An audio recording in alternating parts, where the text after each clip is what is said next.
Well, President Donald Trump continues to make whirlwinds in Washington, D.C. He's now on his way to meet with California, North Carolina. He's just spoken at the Davos, Switzerland World Economic Forum. To help me go through some of the biggest stories in the news today, I have House Representative James Comer. Congressman, thank you so much for joining me today. My pleasure. So I've never been to Washington, D.C. I plan to go there. What is the energy like right now with President Trump back in office, all these executive orders? Is this pumping up confidence in Republican leaders? What's going on there in D.C.? I've been in Washington 8 years, and I've never felt anything like I felt this week. A sense of hope, a sense of optimism. Even in our Republican conference, which I don't think is any secret, has kind of been a mixed bag the last 2 years with the motion to vacate and the removal of the speaker and just the inability to get a few things done that we should have probably got done with the Republican majority. But now I think everyone feels the excitement. We have a strong president. We haven't had that. We have a competent president, and we have a president that's right on the issues, which we didn't have with Joe Biden. So there's a sense of optimism, and I think that everyone knows this is a once-in-a-lifetime opportunity. It's our opportunity, and hopefully we'll get a lot of stuff done. Yeah, well, I mean, already so much has changed. I mean, the number one feeling that I have is we actually have a president back in the Oval Office. I've been covering Biden for 4.5 years, and this man has been completely absent. Over 40% of his presidency on vacation, not doing press conferences. I mean, Trump loves the limelight, but the limelight this time around seems to love him back. Yeah, I mean, I think the media realized that they were wrong, that their dirty tricks didn't succeed. The American people spoke, and they see a transparent president, someone that comes out and has long press conferences, someone that's strong. No one's asking the questions, who's in charge of the White House? No one's asking, where's the president? Because he's there. He is a strong leader, and he's transparent. And you know what he's going to do, because every decision, even the decisions the media didn't like, with respect to shutting down the border, with respect to pardoning some of the January 6ers, he said he was going to do it. He campaigned on it.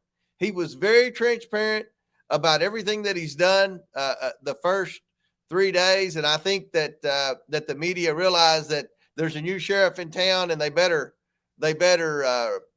rethink how they report back to their viewers and readers. Yeah, I agree. It'll be interesting to watch. Also, I have to imagine the Democrats are cooking up something to try to get him. Oh, what's the next impeachment? How can we waste American taxpayer money to get Trump or his family? Something like that.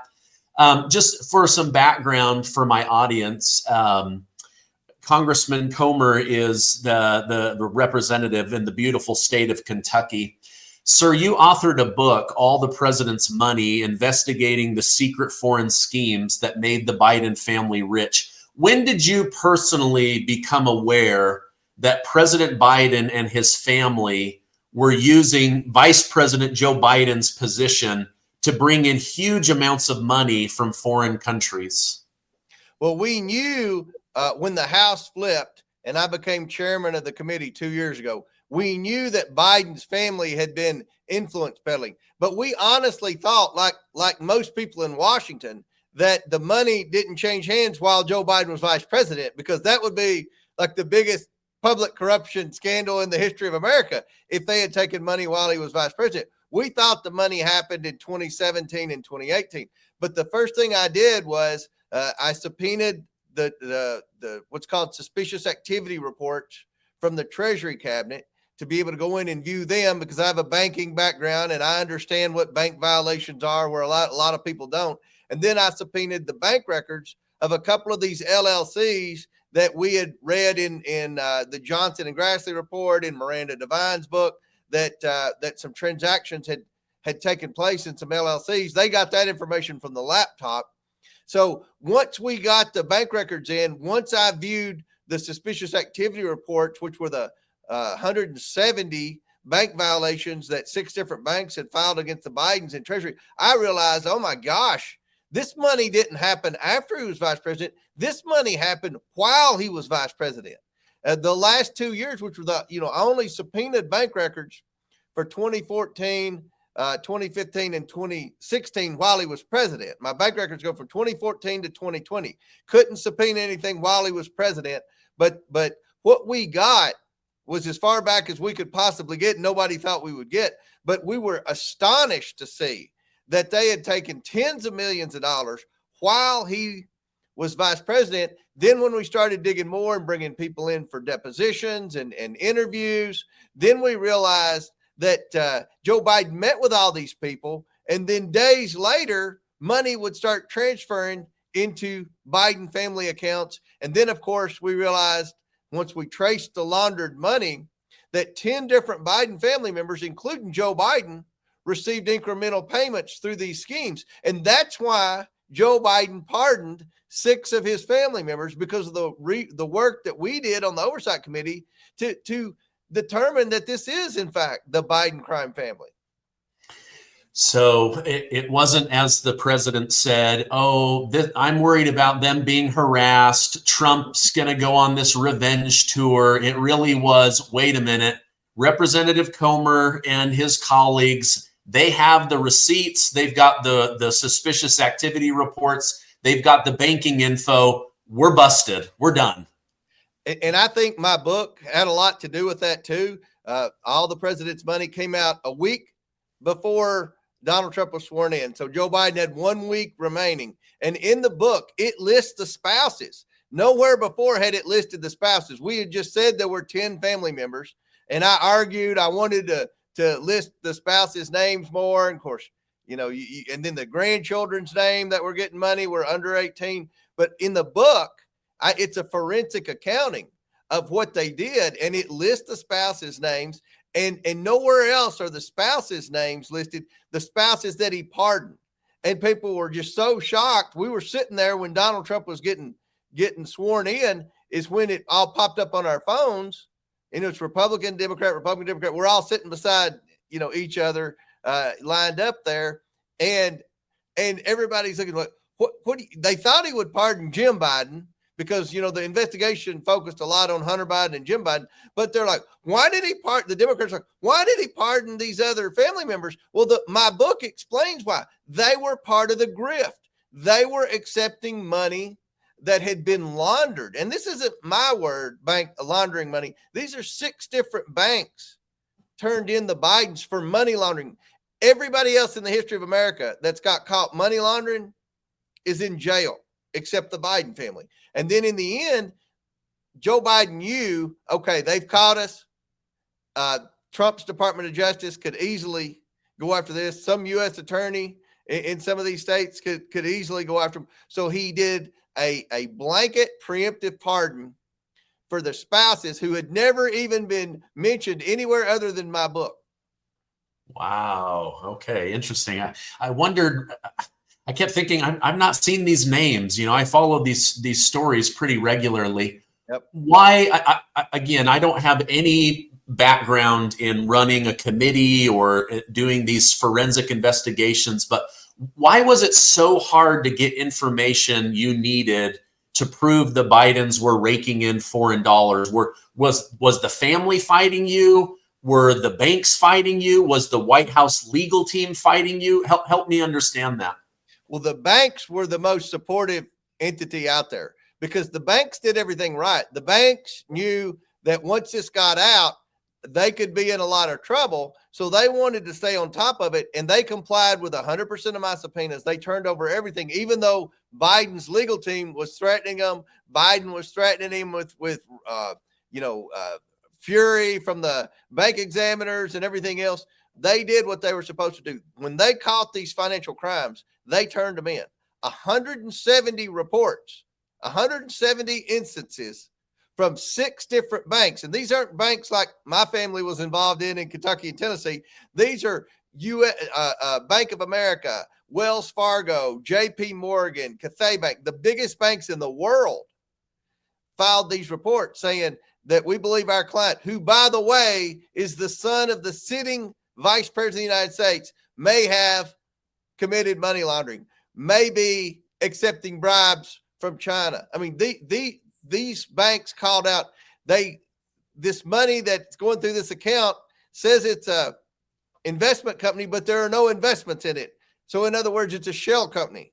And the banks did everything right. Who gave us opposition were the Biden legal team, led by Abby Lowell, who's one of the most expensive, if not the most expensive criminal defense attorneys in America. He would be the O.J. Simpson attorney if that were today. Abby Lowell, and people are scared to death of Abby Lowell.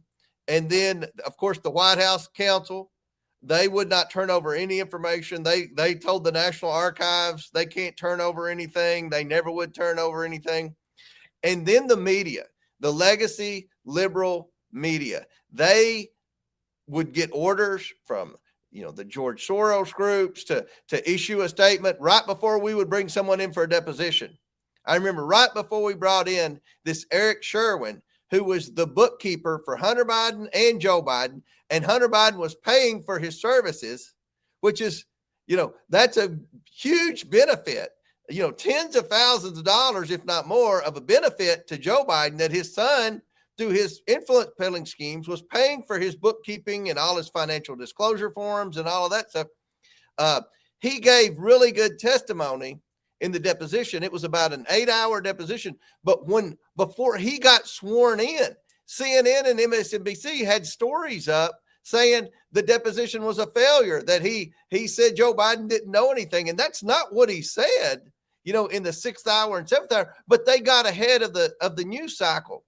And the media was so awful in this investigation. And I write about it in my book.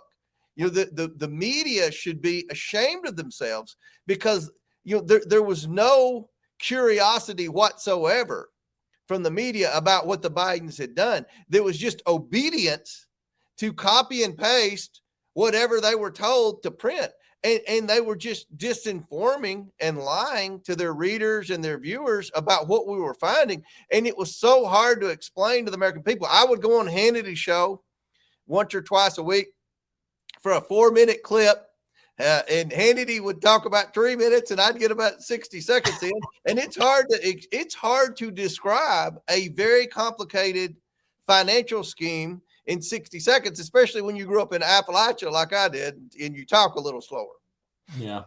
Well, that's why I wanted to have you on. I wanted you to have more than 1 minute. That's funny what you said about Sean Hannity. I love Sean too. I love Sean. He's been very good. Yeah, no, but he's got like 3-minute long questions. As you were speaking, Congressman, I was thinking, isn't it interesting that in the Trump case, the banks said, yes, he borrowed money, he paid it all back and interest, and we don't believe there was a crime. And they go, you can't trust banks, right?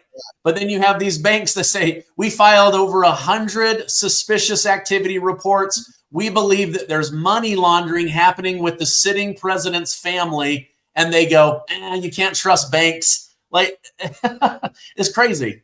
It is crazy. And I hope people understand this. And I was a director of a bank for 14 years before I came to Congress. And I'm the 4th generation director of this bank. At the time, we were about the 6th biggest Kentucky domiciled bank. So we were a pretty good sized bank, nothing on the size or scale of Wells Fargo or JP Morgan, but we were a pretty big bank. And we were in, most of the cities in Kentucky. We would do about 2 suspicious activity reports a year. 2. No one got more than 1.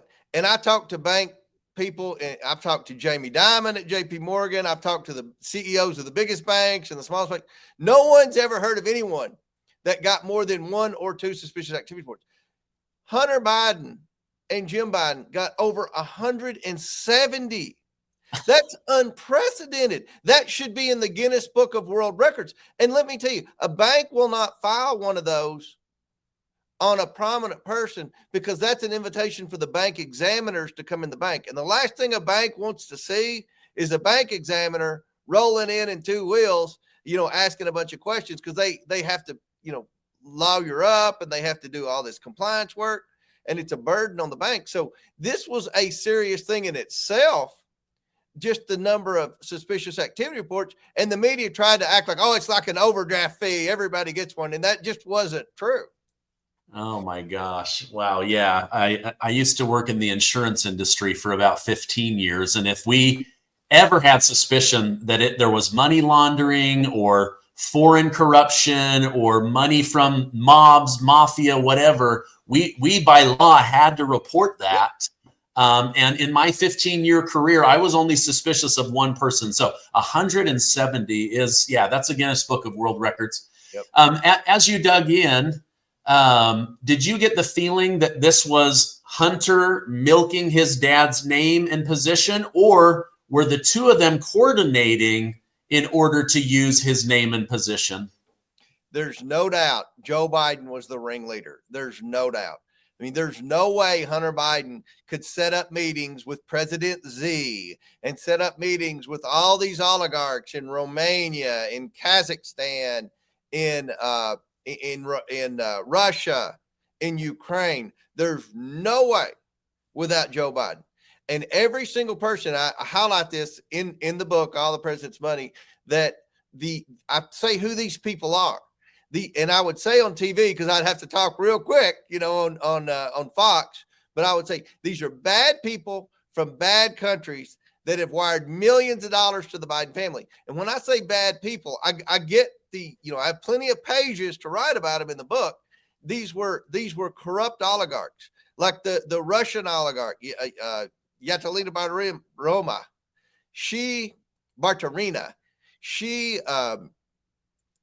She couldn't bank in the United States.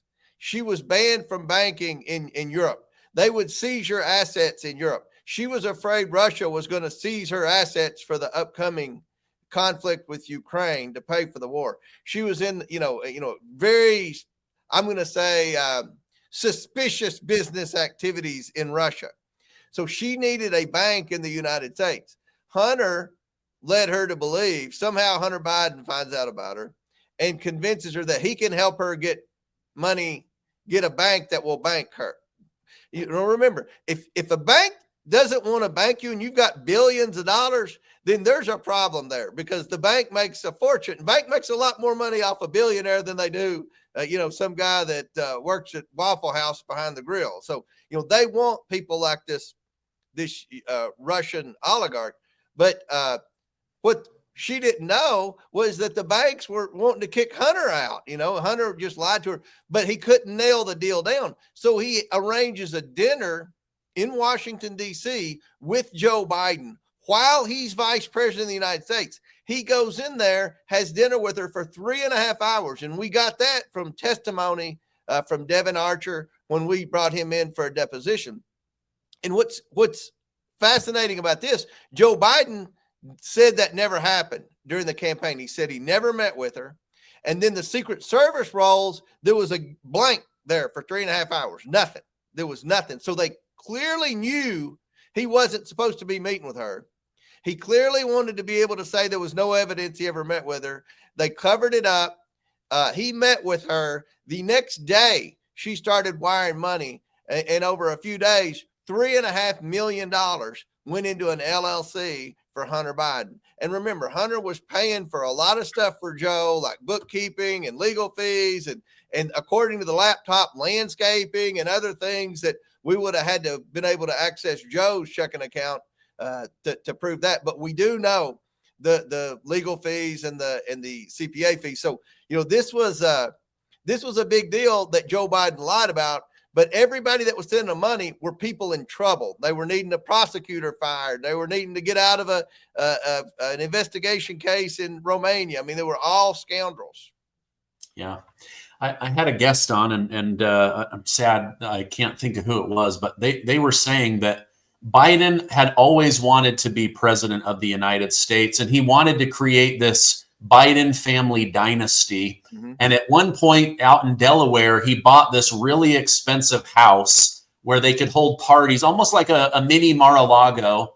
And then he started having all of these financial issues. His son, Beau, dies of brain cancer. And all of a sudden, Hunter is the only one left that he could maybe make a name or money with. And this guest said, I believe that's when they turned to Hunter to be the go out and collect the money guy. Now Biden had one talking point over and over and over again during his 4 years. The rich need to pay their fair share of taxes. But from what I've read and seen, it seems like the family brought in tens of millions of dollars that went untaxed. Is that a fair understanding of them avoiding taxes? Yes, I put it in my book, and this is what I'm basing it on.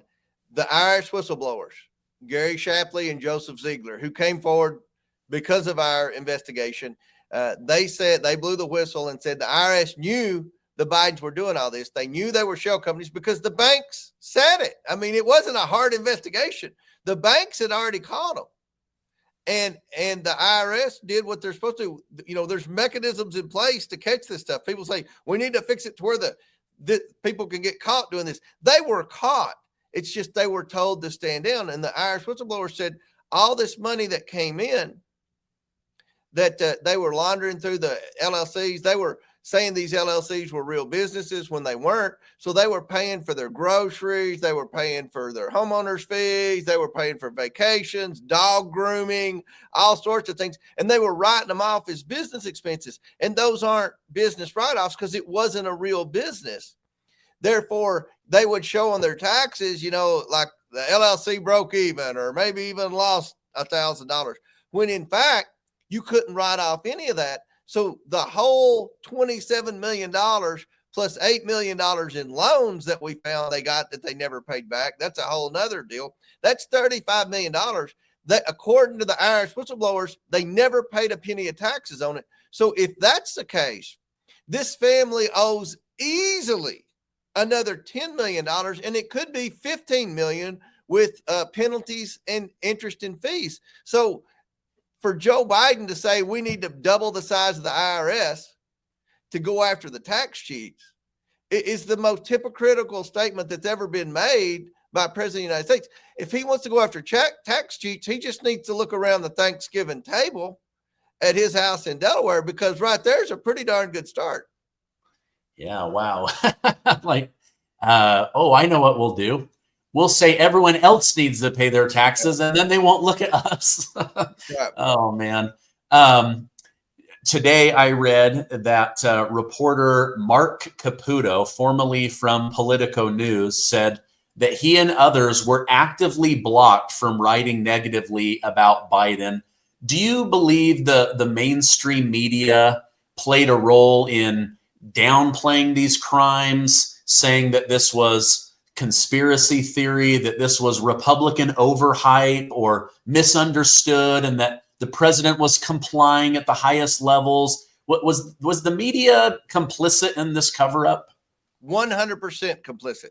And I write about that with many pages in the book. In fact, when I was writing about the media in my book, it was therapeutic for me because I went through so much crap with the legacy media saying, oh, it's not true, there's no evidence, he's exaggerating, when we had their bank records. And we were very transparent with this investigation, but it was very difficult to break through because anytime we would discover something, I mean, they would just fire back at us and say, oh, that's not true. You know, that's not true. Joe wasn't there. This was Hunter and he's on drugs. And, you know, they would totally create their own false narrative that wouldn't even resemble the reality of what we would find out. Whenever we would have a deposition, like I said, a deposition would last 6 to 8 hours. The media would be all outside. I would go in for the deposition 6 or 8 hours later. I'd come out. Well, they're already gone. They'd already written the story, and the story said we didn't find anything out. And you know, they were already reporting that on the evening news, and it wasn't true. And I mean, I was about to lose my mind. My hair was your color when I started this investigation, and you see what color it is now. I mean, they are awful. And I'm glad these Politico reporters are coming forward, because Politico was one of the worst, because they were there. All these depositions and interviews and all these committee hearings took place in Washington, D.C., where Politico has dozens and dozens of reporters. And, you know, they were only interested in reporting on Trump's trials, but whenever we would do something, they would already have the story written and posted before the committee hearing was even over or anything. And it would say, oh, there was no smoking gun, Comer strikes out. And it, the book goes into detail exactly what the names of the report. I mean, I call them out. And it's great that this book came out this week because two amazing things happened this week. First of all, Joe Biden pardoned his entire family, which was an admission of guilt. And secondly, I blasted these reporters in this book. And then, of course, Thursday, it gets named to the New York Times bestsellers list. And, they're never going to be on the New York Times bestsellers list, but they're in a best-selling book because of their incompetence and because of their lies, because of their dishonesty. And I think that one reason that Donald Trump did so well in the election is the average American has figured out that the liberal legacy media has not been truthful with them. They weren't truthful about COVID. They weren't truthful about the laptop. They weren't truthful about Russian disinformation and the Steele dossier and all of that stuff. So, and I think it goes even further. I think they have questions about things like January 6th. I think they have questions about things that Robert F. Kennedy talks about with food processing and vaccines. And, it's not that everybody's conspiracy theorists. It's just like they don't believe the media anymore. And I can tell you from battling with them, and it was a battle, they're dishonest and they just have lost the confidence of the American people. And that's why their ratings are terrible. And people go to podcasts and places like what you do here for accurate news.